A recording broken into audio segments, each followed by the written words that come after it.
Welcome to the audio excerpts of special seminars and conversations with Nalin Nirula on gettingpositivekarmanow.com.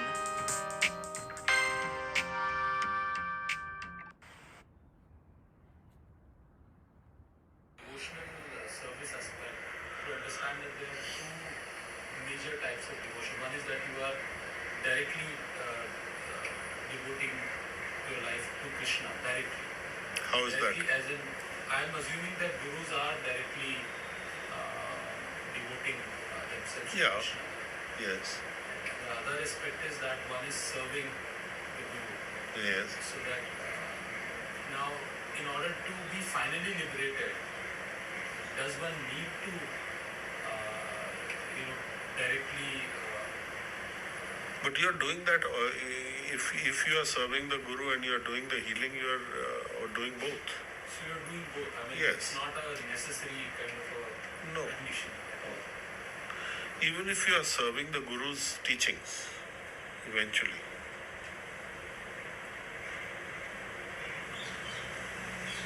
There is the Vani and the Vapu. The Vapu is the bodily form. The bodily form may not be there tomorrow. But the Vani remains, the sound, the teaching. So you must be faithful to the teaching. So where you are faithful to the teaching in action, then you are in the right place. If you are not faithful to the teaching in action, then you are not in the right place.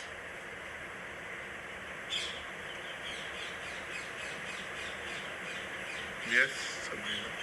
Okay, that means that when you're doing a healing or you're following whatever the guru has taught you, then you're doing devotional service. Yes, you are in devotional service, definitely. Because Guru is not going to remain in bodily form here forever. He also has to leave his body and toddle off somewhere else. Isn't it?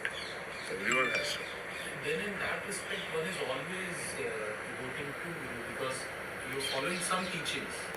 And Yes, but you can't follow whimsically. That's the whole problem. That even in the lifetime of the Guru, if you're not able to follow, what makes you think in the absence you'll follow nicely? So that's why you need association. The Sangat is necessary. Because it's a triangulation process. Sadhu, Shastra and Acharya. So there is the Sangat, that is the Sadhus, and then there's the teachings, that is the Shastra, and then there is the Guru, the Acharya. So three are needed. So if you have two, it's fine.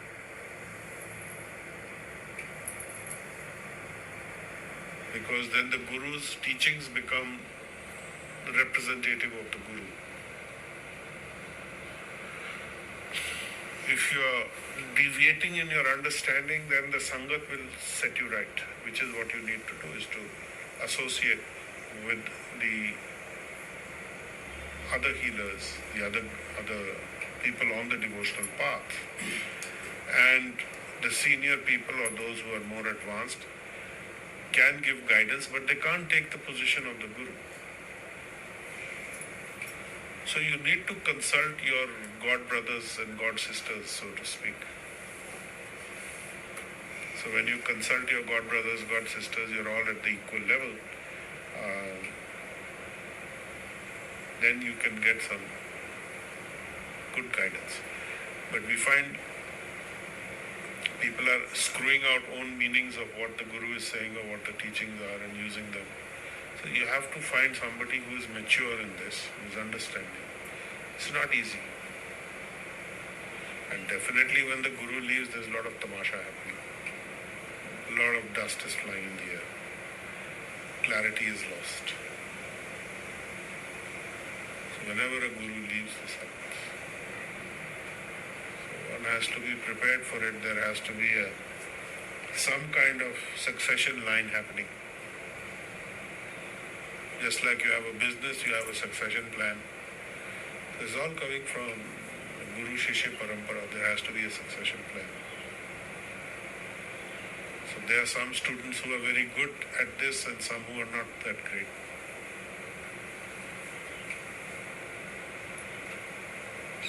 What I have seen is that the masters that are living abroad, the foreigners, they are actually very clued up. compared to the people who are here. Because they are very clear cut about it. They have no illusions. They have no belief system to fight against. We have so many belief systems here which hold the people back. I mean, if you look at the healers who were there 1 year ago, I was thinking about this morning, that those who were ruled by fear to such an extent that they couldn't even think of, oh, we have to continue worshipping the demigods. We have to be under the subjugation of, pujas, and we have to do this and we have to do that. To the extent that they couldn't see anything else, they're all gone. They're in the deepest darkness, as Krishna says. So there is a handful, or maybe two handfuls, who have come out of that. And even in them, some of them, they're still not fully there. But somehow, because of certain integrity, certain faith, certain understanding, they have managed to come on the side where they have freed themselves from fear. To at least that extent. And many have given up ritualistic, historical, habitual worship of demigods. Some may still have not. So, there are different levels, different elevations of people who will come. So, depending on where a person is, they're all going in the same direction. So, they will take some time. So Krishna is saying here also there are different types. One, you're studying philosophy and you're studying the analytical study of the universe and so on. And the other one is engaging in transcendental yoga, all your activities and work. That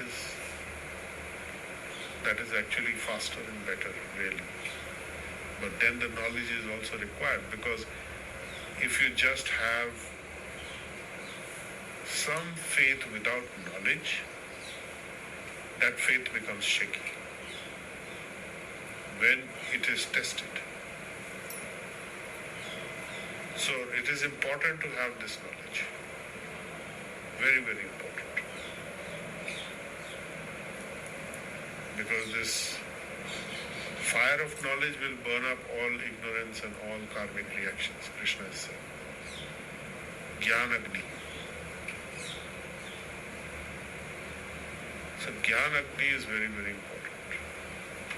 So we had talked that he had mentioned 3 conditions in the 4th state at the end of chapter 4.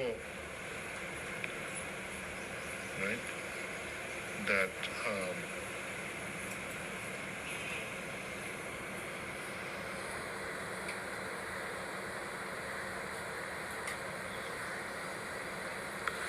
one who has renounced the fruits of his actions, whose doubts are destroyed by transcendental knowledge, and who is situated firmly in the self, is not bound by works. So this is very important. So the karmic consequences are finished for such a person. This is a key takeaway.